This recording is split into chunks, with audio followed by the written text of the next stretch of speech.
Mga taxi operators nagpahayag nga istrikto nga ipatuman ang pagbutang sang stickers kag hotline numbers sang kapulisan sa taxi units. Ini ang gintutukan ni Kim Salinas.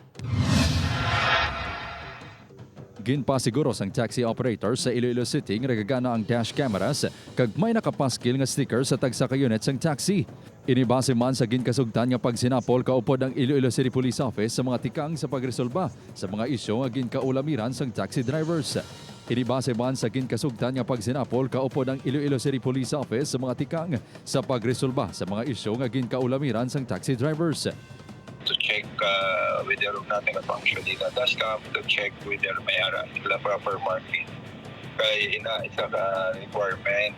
Ginakabig sang kapulisan ng dashcam nga dako nga bulig sa investigasyon sa mga reklamo kag krimen. Ang stickers naman ang kabahin sang mandatory requirements sa taxi units kung sariin nakabutang diri ang ngalan kag numero sang kompanya. Nakatapik kini sa sulod sang unit nga kitaon sa pasahero. Kabahin man sa ginkasugdan ang pagbutang sang hotline numbers sang kapulisan sa sticker. Naulat na lang namon ang sitok number nga gipaprint sa amon asosasyon. Subong gina-account ang tanan ng mga unit nga kung pila ang kada company. Para sa mahapos nga pag-identify sa mga pasahero sa driver, ginrekomendar man sa kapulisan nga ibutang sa mga taxi driver ang ila ID sa windshield sang salakyan. Ang mga nakasugtan nga tikang ang ginpaboran naman sang taxi drivers kaangay ni Norberto. Kung okay lang man sa kanya ibutang lang din namon, okay lang. Way man ta problema, mayari gid man kami kay diyan kapanigid man. Upod kay Romel Porquia, Kim Salinas, One Western Visayas.